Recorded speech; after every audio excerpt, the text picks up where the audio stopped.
बेटियां बोझ नहीं होती हैं। आज की कहानी है। कविता अपने माता पिता की बहुत लाडली थी। 3 बड़े भाइयों की बहन थी। कोई भी चीज़ मांगने पर उसी वक्त सामने हाजिर हो जाता। पूरे घर में रौब था उसका। पूरे परिवार और नौकरों पर राजकुमारी की तरह हुक्म चलाती।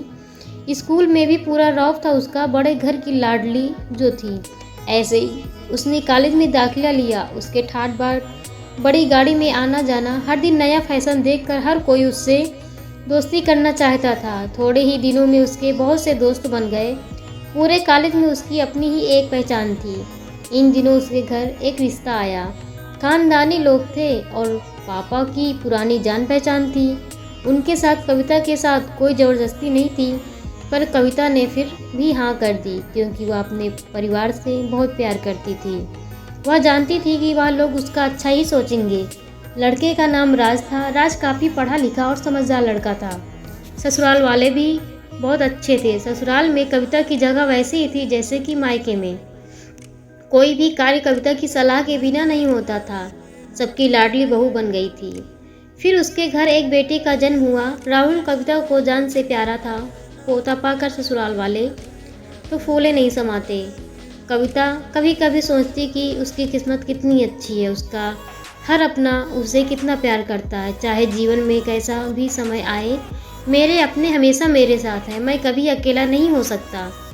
कितनी खुशकिस्मत हूँ मैं। पर शायद कविता की खुशियों को उसकी अपनी ही नज़र लग गई।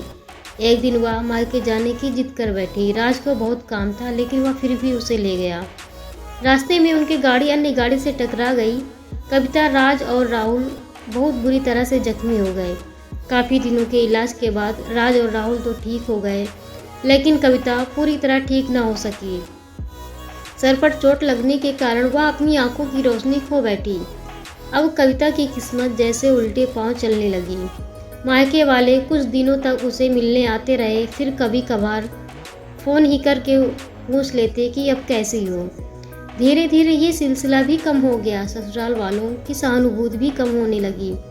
घर में किसी को पास बैठने के लिए कहती तो जवाब मिलता, बहुत काम है, अब तुम भी हाथ बटा नहीं सकती।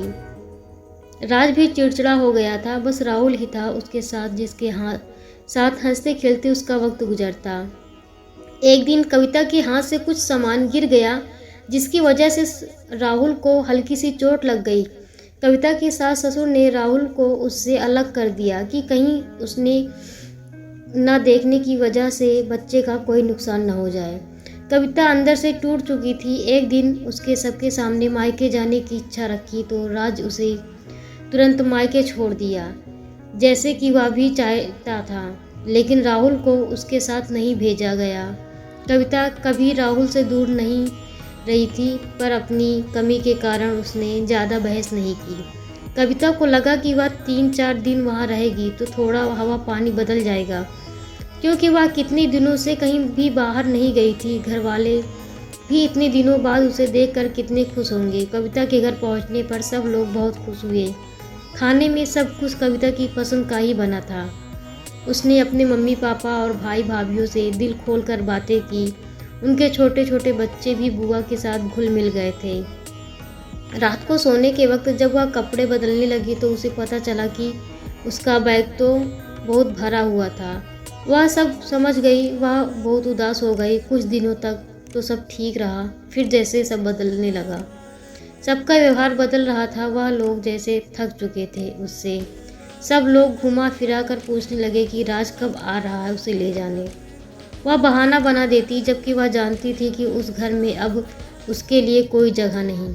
कविता से चलते वक्त कुछ न कुछ नुकसान हो जाता। थोड़ी बहुत टोका टकी उसे सुनाई देती, वह टाल देती। एक दिन उसके हाथ से लगकर एक कीमती फूलदान टूट गया। छोटी भाभी ने बहुत हंगामा मचाया।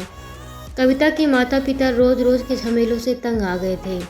उन्होंने राज को खुद से फ़ोन कर दिया। राज कविता को अपने घर ले गया। कविता को अपने परिवार वालों से ये उम्मीद न थी।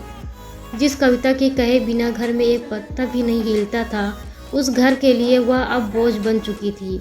राज के साथ ससुराल आते वक्त वह बहुत खुशी थी, क्योंकि वह अपने घर जा रही थी, अपने जिगर के टुकड़े राहुल के पास। परंतु वह खुशी भी कुछ पल की ही थी।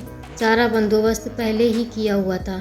कविता को सीधे ऊपर वाले कमरे में पहुंचा दिया गया। राहुल से दूर रखने की सख्त चेतावनी दी गई। एक कामवाली लता को उसकी जिम्मेदारी सौंप गई, जो उसके खाने पहनने जैसी ज़रूरतों का ध्यान रखती। कविता ज़्यादातर चुप ही रहती। कभी कभी काम वाली लता से थोड़ा बतिया लेती। उसके ज़रिए राहुल का पता चल जाता। सबकी लाडली बेटी और बहू सबके लिए लाडली से बोझ बन चुकी थी। कहानी कैसी लगी कमेंट में ज़रूर बताएं।